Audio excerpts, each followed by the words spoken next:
Motion in A പ്ലെയിൻ്റെ last ടോപ്പിക്കിലോട്ട് കയറി. നമുക്ക് application questions ഒക്കെ ഉണ്ട്. എന്നാൽ പോലും എല്ലാ ക്ലാസ്സിലും പറയുന്ന പോലെ നന്നായിട്ട് പഠിക്കുക, നന്നായിട്ട് എഴുതി പഠിക്കുക. ഇതൊക്കെ നമ്മുടെ ടിപ്സും ട്രിക്സും ഒക്കെ പറഞ്ഞു തരാം. പക്ഷെ നന്നായിട്ട് പഠിക്കുക, നന്നായിട്ട് എഴുതി പഠിക്കുക. 10ാം ക്ലാസ്സിൻ്റെ 1000 ഇരട്ടിയില്ല 100 ഇരട്ടിയെങ്കിലും ഉണ്ട് എന്നുള്ള ഉറപ്പിച്ചു നിങ്ങൾ. അതുപോലെ ഫിസിക്സ് പഠിക്കാനുണ്ട്. അന്നേരം ഇപ്പോഴും ഓൺലൈനിൻ്റെ രജിസ്ട്രേഷൻ നടന്നുകൊണ്ടിരിക്കുകയാണ്. ഓൺലൈൻ ക്ലാസ്സിൻ്റെ രജിസ്ട്രേഷൻ റെഗുലർ അല്ല, റെഗുലർ എനിക്ക് ഓൾറെഡി കുട്ടികളുണ്ട്. ഓൺലൈൻ ക്ലാസ്സിൻ്റെ കേരളത്തിലുള്ള ബാക്കിയുള്ള കുട്ടികൾ, ജില്ലയിലുള്ള കുട്ടികളെല്ലാം വിളിച്ച് ജോയിൻ ചെയ്തുകൊണ്ടിരിക്കുന്നു. അതുകൊണ്ടുള്ള ഒരുപാട് പ്രത്യേകത നിങ്ങൾക്ക് കിട്ടിയിരിക്കും. കാരണം അതിൽ നിന്ന് കിട്ടുന്ന പ്രത്യേകതകളൊന്നാണ് കൃത്യമായിട്ടുള്ള എല്ലാ ആപ്ലിക്കേഷൻ ക്വസ്റ്റ്യൻസ് നമ്മൾ ചെയ്യും. ഫുള്ള് നോട്ട്സ് കവർ ചെയ്ത് തരും. ഏറ്റവും ക്രീമായിട്ടുള്ള നോട്ട്സ്, നിങ്ങൾക്ക് എളുപ്പത്തിൽ പഠിക്കാനുള്ള നോട്ട്സ്. അത് നിങ്ങൾക്ക് നോട്ട്സ് കാണുമ്പോൾ അറിയാം. അന്നേരം അങ്ങനെയുള്ള ഒരുപാട് ഫെസിലിറ്റീസ്, ഇൻട്രാക്ഷൻ, ഡൗട്ട് ക്ലിയറൻസ്, ഇങ്ങനെയുള്ള കാര്യങ്ങളെല്ലാം അതിനകത്ത് ഉൾപ്പെടുന്നു.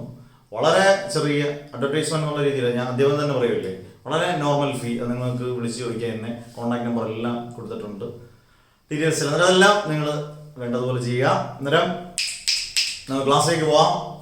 Relation between linear acceleration and angular acceleration. കഴിഞ്ഞ ക്ലാസ് ഞാൻ വളരെ വ്യക്തമായിട്ട് ക്ലാസ് ആയിട്ടുള്ളവർ അറിയാം. ഈ ലീനിയറും ആംഗുലറും തമ്മിലുള്ള വ്യത്യാസം ഞാൻ പറയും. സ്ട്രെയിറ്റ് ലൈനിനകത്തുള്ളത് ലീനിയറും സർക്കുലർ ആയിട്ടുള്ളത് ആംഗുലറും. അതായത് ലീനിയർ ആക്സിലറേഷൻ ആണ് സാധാരണ ആക്സിലറേഷൻ, വലിയ ഡെക്കറേഷൻ ഒന്നും വേണ്ട. സാധാരണ acceleration denote letter A. Angular acceleration denote letter alpha. അന്നേരം എയും ആൽഫയും തമ്മിലുള്ള റിലേഷൻ. എന്നിട്ട് നമ്മൾ തുടങ്ങുന്ന ഒരു ഇക്വേഷൻ. ഈ ഇക്വേഷൻ പിന്നീട് ഞാൻ ഡെറൈവ് ചെയ്ത് തരാവുന്നതാണ്. V = r⍵. ഇത് വളരെ ഇമ്പോർട്ടന്റ് ഇക്വേഷൻ ആണ്. V എന്ന് പറഞ്ഞാൽ ലീനിയർ വെലോസിറ്റി, ഒമേഗ എന്ന് പറഞ്ഞാൽ ആംഗുലർ വെലോസിറ്റി, നമ്മൾ പഠിച്ചതാണ്. R എന്ന് പറഞ്ഞാൽ റേഡിയസ്. എന്നിട്ട് നമുക്ക് തുടങ്ങാം. ഇതിനകത്ത് ഒരു പ്രത്യേക ഒരു ടോപ്പിക്ക്, ഒരു ടേം വരാൻ പോവാണ്. Differentiating with respect to t. ഞെട്ടിയോ? Differentiating with respect to. നിങ്ങൾ വിത്ത് റെസ്പെക്ട് എന്നൊക്കെ എഴുതിയേക്കണേ, വിത്ത് റെസ്പെക്ട് ടു ടി. ഇത് മാത്സിൽ സെക്കൻഡ് ടൈമിൽ പഠിക്കുന്ന ടോപ്പിക്കാണ് ഈ ഡിഫറൻസിയേഷൻ, ഇന്റഗ്രേഷൻ എന്നൊക്കെ പറയാം. ഇതെല്ലാം നമുക്ക് ചെറിയ തോതിലും വലിയ തോതിലും ഒക്കെ പഠിക്കാനുണ്ട് ഫിസിക്സിനാണ്. അതാണ് ഫിസിക്സ് ഇത്രയും ടഫായി മാറിയത്. അത് നമുക്ക് നോക്കാം ഇതെങ്ങനെ ചെയ്യുന്നത്. എക്സാമ്പിൾ ഞാൻ കാണിക്കാം. ഇപ്പം x = y(z). ഇതിനെ നമ്മൾ രണ്ട് സൈഡിൽ ഡിഫറൻഷിയേറ്റ് ചെയ്യുന്ന പറഞ്ഞാൽ ടി വെച്ച് ഡിഫറൻഷിയേറ്റ് ചെയ്യുന്ന ഇങ്ങനെ എഴുതണം. നിങ്ങൾ ഇത്രയും മനസ്സിലാക്കിയാൽ അങ്ങ് അഗാധ തലങ്ങളിലേക്ക് ഡിഫറൻഷിയേഷൻ ഒന്നും വേണ്ട. d/dt ഓഫ് x രണ്ട് സൈഡിലും d/dt കൊണ്ട് ഗുണിക്കുന്നു. അത് മനസ്സിലായല്ലോ, y(z). ഈ സ്റ്റെപ്പ് ക്ലിയർ ആയല്ലോ. ഡിഫറൻഷിയേറ്റിംഗ് ഓൺ ബോത്ത് സൈഡ്സ് എന്ന് പറഞ്ഞാൽ ടി വെച്ച് ഡിഫറൻഷിയേറ്റ് പറഞ്ഞാൽ d/dt ഓഫ് x ഈ സൈഡിൽ d/dt of y(z). d/dt of x എന്ന് പറഞ്ഞാൽ dx/dt. ഇവിടെ എക്സാമ്പിൾ ഇപ്പം z കോൺസ്റ്റന്റ് ആണ് എന്ന് വിചാരിക്കും. z ആണ് കോൺസ്റ്റന്റ് എങ്കിൽ z പുറത്തെടുക്കാം, ബാക്കിയുള്ളതിനെ ഡിഫറൻഷിയേറ്റ് ചെയ്താൽ മതി. z ഇൻറ്റു ബാക്കി എന്തുണ്ട് y, അന്നേരം dy/dt. ഓക്കെ, ഒരു എക്സാമ്പിൾ ചെയ്ത് തുടങ്ങി. a = bc. നിങ്ങൾ എന്റെ കൂട്ടത്തിൽ പെട്ടെന്ന് പറയണേ. c കോൺസ്റ്റന്റ് അവിടെ രണ്ട് സൈഡിൽ ഡിഫറൻഷിയേറ്റ് ചെയ്യുമ്പോൾ ആദ്യ സ്റ്റെപ്പ് എന്തുവാ? d/dt of a = d/dt of bc. c constant ആണ് ഞാൻ പറയുകയും ചെയ്തു. എന്നാൽ അടുത്ത സ്റ്റെപ്പ് എന്തുവാ? da/dt c കോൺസ്റ്റന്റ് അത് പുറത്തെടുത്തു db/dt. ഇത്രയേ ഉള്ളൂ. അത് നിങ്ങൾ ഇതിനെ ഒന്ന് ഡിഫറൻഷിയേറ്റ് ചെയ്ത് പെട്ടെന്ന് പറഞ്ഞേ. d/dt ഓഫ് v, ഇത് കൊച്ചു പിള്ളേർക്ക് പോലും മനസ്സിലാകും ഇപ്പോ differentiation. d/dt of r⍵. d/dt of v എന്ന് പറഞ്ഞാൽ dv/dt. dv/dt ഇവിടെ r കോൺസ്റ്റന്റ് ആണ്, അന്നേരം r ഇൻറ്റു d⍵/dt. നമ്മൾ ഉത്തരത്തിലേക്ക് എത്തി. ശരിക്കും ശ്രദ്ധിച്ച് നല്ലപോലെ പഠിച്ചു പോകുന്നവരാണെങ്കിൽ, ക്ലിയർ ആയിട്ട് പഠിച്ചു പോകുന്നവരാണെങ്കിൽ, എല്ലാ ക്ലാസ്സും കേൾക്കുന്നവരാണെങ്കിൽ ഉറപ്പായിട്ടും ഉത്തരം പറയും. dv/dt എന്ന് പറഞ്ഞാൽ velocity by time. Velocity by time എന്ന് പറഞ്ഞാൽ ആക്സിലറേഷൻ. dv/dt ആക്സിലറേഷൻ ആണ്. ഇനി ഇത് ഞാൻ കഴിഞ്ഞ ക്ലാസ്സിൽ പറഞ്ഞതാണ് d⍵/dt. Angular velocity by time എന്ന് പറഞ്ഞാൽ ആംഗുലർ ആക്സിലറേഷൻ ഡിനോട്ട് ചെയ്യുന്ന letter alpha. a = r⍵. Relation between linear acceleration and angular acceleration, a and alpha. ഇത്രയും പഠിപ്പിക്കാൻ വേണ്ടിയാണ് നിങ്ങൾക്ക് ഞാൻ ഇങ്ങനെയുള്ള കാര്യങ്ങളെല്ലാം പറഞ്ഞു തന്നു, പെട്ടെന്ന് മനസ്സിലാക്കാൻ. കാരണം മനസ്സിലാക്കി ക്ലിയർ ആയിട്ട് പോകാം. ഇതിന് 2 മാർക്കും 3 മാർക്കിനും ചോദിക്കാം. വളരെ ഇമ്പോർട്ടൻറ്റ് ഒരു സെക്ഷനാണ് relation between linear acceleration and angular acceleration. Clear? Okay. അന്നേരം അടുത്ത ടോപ്പിക് എന്ന് പറയുന്നത് ഇതിനകത്തൊരു ലാസ്റ്റ് ടോപ്പിക്കാണ്. 4 മാർക്കിനും 5 മാർക്കിനും വരെ ചോദിക്കാം. സെൻട്രിപിറ്റൽ ആക്സിലറേഷൻ അതിൻ്റെ ഡെറിവേഷൻ പഠിക്കണ്ടേ? പഠിക്കാം, ഉറപ്പായിട്ട് പഠിച്ചില്ല. ഏറ്റവും ഇമ്പോർട്ടൻ്റ് ആയിട്ടുള്ള last topic 4 marks or 5 mark question. Centripetal acceleration. എന്താണ് സെൻട്രിപിറ്റൽ ആക്സിലറേഷൻ? നിങ്ങൾ എവിടെയെങ്കിലും ഒക്കെ കേട്ട വാക്കുകളായിരിക്കും ഈ സെൻട്രിപിറ്റൽ ആക്സിലറേഷൻ എന്താണ് ഈ സെൻട്രിപിറ്റൽ ആക്സിലറേഷൻ? ഇപ്പം നമ്മളൊരു സർക്കുലർ പാത്തിലൂടെ ഒരു പാർട്ടിക്കിൾ മൂവ് ചെയ്യുമ്പോൾ ഞാൻ നേരത്തെ പറഞ്ഞിട്ടുണ്ട് കോൺസ്റ്റന്റ് സ്പീഡായി. ഒരു സർക്കുലർ മോഷന്റെ പ്രത്യേകത അതല്ലേ, ഒരു സർക്കുലർ പാത്തിലൂടെ ഒരു പാർട്ടിക്കിൾ മൂവ് ചെയ്യുമ്പോൾ എന്ത് സ്പീഡ്? കോൺസ്റ്റന്റ് സ്പീഡായിരിക്കും. പക്ഷേ അതിൻ്റെ വെലോസിറ്റി ചേഞ്ച് ചെയ്യും. നിങ്ങൾ ഇങ്ങോട്ട് നോക്കിയേ, ഇതൊരു സർക്കുലർ പാത്ത്, ഇതിൻ്റെ അകത്തൂടെ മൂവ് ചെയ്യുമ്പം കോൺസ്റ്റന്റ് സ്പീഡിലൂടെ ആയിരിക്കും പാർട്ടിക്കിൾ മൂവ് ചെയ്യുന്നത്. പക്ഷേ ഈ പാർട്ടിക്കിൾ ഇവിടെ വരുമ്പം ഇതിൻ്റെ വെലോസിറ്റി ഡയറക്ഷൻ ഇങ്ങോട്ടാണ്. ഇവിടോട്ട് വരുമ്പോൾ അടുത്ത പൊസിഷൻ വരുമ്പോൾ ഇതിന്റെ വെലോസിറ്റി ഡയറക്ഷൻ ഇങ്ങോട്ടാണ്. ഇങ്ങോട്ട് വരുമ്പോൾ ഇങ്ങോട്ടായിരിക്കും വെലോസിറ്റി ഡയറക്ഷൻ. ഇങ്ങോട്ട് വരുമ്പോൾ ഇങ്ങോട്ടാണ്. എന്ന് പറഞ്ഞാൽ വെലോസിറ്റിയുടെ ഡയറക്ഷൻ ചേഞ്ച് ചെയ്യും.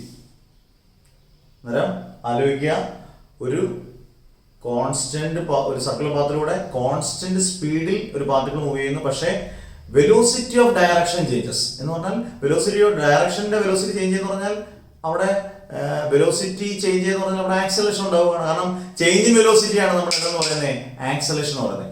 ആ ആക്സലേഷൻ പറയുന്ന പേരാണ് സെൻട്രിപിറ്റൽ ആക്സലേഷൻ. അത് ഞാൻ ഒന്നുകൂടെ ക്ലിയർ ആയിട്ട് പറയാം. ഒരു സർക്കുലർ പാത്തിലൂടെ ഒരു പാർട്ടിക്കിൾ മൂവ് ചെയ്യുന്നത് കോൺസ്റ്റന്റ് സ്പീഡിലായിരിക്കും. പക്ഷെ അതിന്റെ വെലോസിറ്റി ഡയറക്ഷൻ ചേഞ്ച് ചെയ്യും. വെലോസിറ്റിയുടെ ഡയറക്ഷൻ ചേഞ്ച് ചെയ്യും. എങ്ങനെയാണെന്ന് ഞാൻ പറഞ്ഞു തന്നു, ഡീറ്റെയിൽ ആയിട്ട് പറഞ്ഞുതരാം. ചേഞ്ച് ചെയ്യും. അന്നേരം വെലോസിറ്റിയുടെ ഡയറക്ഷൻ ചെയ്യുമ്പോൾ ഉണ്ടാകുന്ന ആക്സലേഷൻ പറയുന്ന പേരാണ് എന്ത്? Centripetal acceleration. ഇനി അതിന് വേറൊരു പേര് പറയും സെൻട്രൽ ആക്സലേഷൻ എന്ന് പറയും. എന്താ പറയോ? The direction of acceleration is towards the centre of the circle. ഇതാണ് അതിന്റെ സെന്ററിന്റെ അതിന്റെ ആക്സലേഷന്റെ ഡയറക്ഷൻ മൊത്തം അതിന്റെ സെന്ററിലോട്ടായിരിക്കും. ഉദാഹരണം പറഞ്ഞുതരാം. ഈ ഓട്ടം അത്ലറ്റുകൾ ഈ റൗണ്ടിൽ ഇങ്ങനെ സർക്കിളിലൂടെ ഓടത്തില്ലേ, ഒരിക്കലും അവർ പുറത്തോട്ട് വീഴത്തില്ല. കാരണം സെന്ററിലൂടെ ഒരു ആക്സലേഷൻ ഉണ്ട്. അതിങ്ങനെ പിടിച്ചിങ്ങനെ വരയ്ക്കുന്നതുകൊണ്ടാണ് അവർ പുറത്തോട്ട് വീഴാതിരിക്കുന്നത്. തളർന്നൊക്കെ വീഴുമായിരിക്കും, അല്ലാതെ വീഴത്തില്ല. അന്നേരം വളരെ ഇമ്പോർട്ടൻറ്റ് പോയിന്റ് അണ്ടർലൈൻ ചെയ്ത് പഠിക്കുക. The direction of acceleration is towards the centre of the circle. വളരെ ഇമ്പോർട്ടൻറ്റ് പോയിന്റ് ആണ്. എന്താണ് ഞാൻ സെൻട്രിപിറ്റൽ ആക്സലേഷൻ എന്ന് പറഞ്ഞു? ദി ഡയറക്ഷൻ ഓഫ് ആക്സലേഷൻ എവിടെയാണെന്ന് പറഞ്ഞു? Is towards the centre of the സർക്കിളിന്റെ സെന്ററിലോട്ടായിരിക്കും. ഇനി നമുക്ക് ഇതിന്റെ എന്ത് പഠിക്കണം? ഡെറിവേഷൻ പഠിക്കണം. ഈ 2 ഡയഗ്രം ഒക്കെ നമുക്ക് എക്സ്പ്ലെയിൻ ചെയ്ത് ഡെറിവേഷൻ ഉണ്ടാകുമ്പോഴത്തേന് ചാപ്റ്റർ മോഷനെ ക്ലിയർ ആവും. അപ്ലിക്കേഷൻ ക്വസ്റ്റ്യൻസ് ഇഷ്ടം പോലെ ഉണ്ട്. വെക്ടറിന്റെ പ്രോബ്ലംസ് ചെയ്യാനുണ്ട്, കുറേ ക്വസ്റ്റ്യൻസ് ഉണ്ട്. അന്നേരം നമുക്ക് സെൻട്രിപിറ്റൽ ആക്സലേഷൻ ചെയ്യും. ഓക്കെ, ഈ ചാപ്റ്ററിന്റെ ഏറ്റവും ഇമ്പോർട്ടൻ്റ് ആയിട്ടുള്ള ഡെറിവേഷൻ ആണ്. നമ്മൾ എന്താണ് സെൻട്രിപിറ്റൽ ആക്സലേഷൻ ഓൾറെഡി പറഞ്ഞു. സെൻട്രിപിറ്റൽ ആക്സലേഷന്റെ ഡെറിവേഷനിലോട്ട് പോവാം. ഓക്കെ, ആണ് ഈ 2 ഡയഗ്രാം വളരെ ഇമ്പോർട്ടൻ്റ് ആണ്. ചിലർ ഈ ഡയഗ്രാം വരയ്ക്കും, ഈ ഡയഗ്രാം വരയ്ക്കത്തില്ല. ഇപ്പൊ നിങ്ങൾക്ക് മനസ്സിലാവും ഈ 2 ഡയഗ്രത്തിന്റെ ഇമ്പോർട്ടൻസ് എന്തോ. ഇതൊരു സർക്കുലർ പാത്താണ്, കാണുന്നുണ്ടല്ലോ അല്ലെ? സർക്കുലർ പാത്താണ്. ഇതിനകത്തൊരു പാർട്ടികളുണ്ട് പി. ആ പിയുടെ സഞ്ചരിക്കുന്ന വെലോസിറ്റിയാണ് v1. ഈ പി എന്ന് പറയുന്ന പാർട്ടിക്കിൾ മറ്റൊരു പൊസിഷൻ വന്നാണ് q. അന്നേരം അതിന്റെ വെലോസിറ്റിയാണ് v2. പി എന്ന് പറയുന്ന പാർട്ടിക്കിൾ അതിന്റെ വെലോസിറ്റി v1. മറ്റൊരു പാർട്ടിക്കിൾ അല്ല q. പി എന്ന് പറയുന്ന പാർട്ടിക്കിൾ സഞ്ചരിച്ച് മറ്റൊരു പൊസിഷൻ വന്നപ്പോൾ അതിന്റെ വെലോസിറ്റി ഡയറക്ഷൻ ആണ് v2. മൊത്തത്തിൽ സഞ്ചരിക്കുന്ന ആംഗുലർ വെലോസിറ്റി ആണ് ഒമേഗ. ഇനി ഇതിനകത്തൊരു ട്രയാങ്കിൾ ക്രിയേറ്റ് ചെയ്തിട്ടുണ്ട് OPQ അല്ലെങ്കിൽ POQ. സെന്റർ മുതൽ O മുതൽ P വരെ ഡിസ്റ്റൻസ് R1, O മുതൽ Q വരെ ഡിസ്റ്റൻസ് R2. ഇതിനിടയിലുള്ള angle delta theta, small angle. ഇത് എല്ലാവർക്കും ഒരു സംശയം വരാം. ഇവിടെ എന്ത് എഴുതിയിരിക്കുന്നത്? V into delta t. ഇതെല്ലാം വൃത്തിയായിട്ട് എഴുതിയിരിക്കുന്നത്. ഇതെല്ലാം ഞാൻ എഴുതിയിരിക്കുന്നതെന്ന് പറഞ്ഞാൽ ഇതിനകത്തൊരു സംശയം വരാൻ പാടില്ല. പെട്ടെന്ന് നിങ്ങൾക്ക് സബ്സ്റ്റിറ്റ്യൂട്ട് ചെയ്ത് പെട്ടെന്ന് ഉത്തരത്തിലോട്ട് കയറി വരാം. നോക്കണം, പിക്കും ക്യൂവിനും ഇടയിൽ പി എന്ന് പറയുന്നത് ഇനീഷ്യൽ പൊസിഷനും ക്യൂ എന്ന് പറയുന്നത് ഫൈനൽ പൊസിഷനും. ഇനീഷ്യൽ പൊസിഷനും ഫൈനൽ പൊസിഷനും ഇടയിലുള്ള ദൂരത്തെ പറയുന്നവരാണ് ഡിസ്പ്ലേസ്മെന്റ്. വെലോസിറ്റി എന്ന് പറഞ്ഞാൽ ഡിസ്പ്ലേസ്മെന്റ് ബൈ ടൈം. ഡിസ്പ്ലേസ്മെന്റ് എന്ന് പറഞ്ഞാൽ വെലോസിറ്റി ഇൻറ്റു ടൈം ഇല്ലയോ? ഇനി നിങ്ങൾക്ക് പെട്ടെന്ന് മനസ്സിലാവും. പീക്കും ക്യൂവിനോടുള്ള ഡിസ്പ്ലേസ്മെന്റ് ആണ് വി ഇൻറ്റു ചെറിയ ടൈം ഇൻട്രോൾ ആയതുകൊണ്ടാണ് ഡെൽറ്റ ടി എന്ന് എഴുതി. പീക്കും ക്യൂവിനോടിൽ വി ഇൻറ്റു ഡെൽറ്റ ടി എന്ന് എഴുതിയതിന് കൃത്യമായ കാരണം മനസ്സിലായതാണ്. ഇതാണ് velocity is equal displacement by time. അതിന്റെ ഡിസ്പ്ലേസ്മെന്റ് എന്ന് പറയുന്നതാണ് ഇവരുടെ ഡിസ്പ്ലേസ്മെന്റ് എന്ന് പറയുന്നത് വി ഇൻറ്റു ടൈം വരും ഡെൽറ്റ ടി എന്ന് പറയും. ഇത്രയും ഈ ഡയഗ്രത്തിൽ നിന്ന് വളരെ സിമ്പിൾ ആണ്. ഇതേ ട്രയാങ്കിളിന്റെ കൂടെ വേറൊരു ട്രയാങ്കിൾ ഇവിടെ വെച്ചിട്ടുണ്ട് എ ബി സി. അതിനിടയിലുള്ള ആംഗിളും ഡെൽറ്റ തീറ്റയാണ്. എ ബിക്ക് ഇടയിലുള്ളത് വെലോസിറ്റി v1, ബി സിക്ക് ഇടയിലുള്ളത് v2. ഇത് തമ്മിലുള്ള ഡിഫറൻസ് ആണ് എ ബിക്ക് ഇടയിലുള്ള ഡെൽറ്റ വി. ഇതേ ഒരു ട്രയാങ്കിൾ വേറൊരു ട്രയാങ്കിൾ വരച്ചേക്കുന്നു. ആ ട്രയാങ്കിൾ പ്രത്യേകം ഞാൻ പറഞ്ഞുതരാം. എ ബിക്ക് ഇടയിലുള്ളത് എ സിക്ക് ഇടയിലുള്ളത് v1, ബി സിക്ക് ഇടയിലുള്ളത് v2, എ ബിക്ക് ഇടയിലുള്ളത് ഇത് തമ്മിലുള്ള ഒരു ഡിഫറൻസ് ഡെൽറ്റ വി. ഈ രണ്ട് ട്രയാങ്കിളിലെ പ്രത്യേകം നിങ്ങൾ നോക്കി, എന്തെങ്കിലും പ്രത്യേകം നിങ്ങൾ കാണുന്നുണ്ടോ? ശരിക്കും നോക്കി, ഒരു കാര്യം സെയിമാണ്. അതിനകത്ത് രണ്ടിന്റെ ആംഗിൾ സെയിമാണ്, ഡെൽറ്റ തീറ്റ. രണ്ട് ട്രയാങ്കിളിന്റെ ആംഗിൾ സെയിം ആണെങ്കിൽ ആ ട്രയാങ്കിളിനെ നമുക്ക് ഐസോസിലസ് ട്രയാങ്കിൾ എന്ന് പറയും. നിങ്ങൾ 10ാം ക്ലാസ്സിൽ 9ാം ക്ലാസ്സിലൊക്കെ പഠിച്ചിട്ടുള്ളതാണ്. എന്ത് ട്രയാങ്കിൾ ആണ്? Isosceles triangle. ഐസോസിലസ് ട്രയാങ്കിൾ എന്ന് പറയുമ്പോൾ പ്രത്യേകത അതിന്റെ സൈഡുകൾ തമ്മിൽ പ്രൊപ്പോർഷൻ ആയിട്ട് അല്ലെങ്കിൽ റേഷ്യോ ആയിട്ട് എടുക്കാം. സെയിം സൈഡുകൾ തമ്മിൽ റേഷ്യോ ആയിട്ടൊക്കെ എടുക്കാം. എങ്ങനെയാണെന്ന് പറഞ്ഞുതരാം. നോക്കി, ആദ്യം ചെയ്യുന്നത് നമ്മൾ നോക്കി, O P is equal to R1. എല്ലാം വെക്ടറിലാണ്. ഒ പി എന്ന് പറയുന്നത് ശരിയാണല്ലോ. ഒ പി എന്ന് പറയുന്നത് R1 ആണ്. ഒ ക്യൂ എന്ന് പറയുന്നത് R2 ആണ്. നമ്മൾ ശ്രദ്ധിച്ചാൽ മതി, ഈ സെന്റർ മുതലോട്ടോ എങ്ങോട്ടുള്ള ഡിസ്റ്റൻസിന്റെ റേഡിയസ് എന്തായിരിക്കും? സെയിം ആയിരിക്കും. നമുക്ക് ഇങ്ങനെ എഴുതാം, R1 is equal to R2 is equal to R.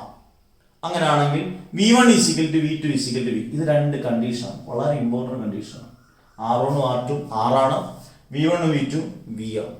Okay, ഇനി കാരണം നിങ്ങൾ v1 v2 എന്തുകൊണ്ട് v ആയി? ഈ ഡയറക്ഷൻ ഈ മോഡുലസ് കൊണ്ട് അങ്ങ് മാറും.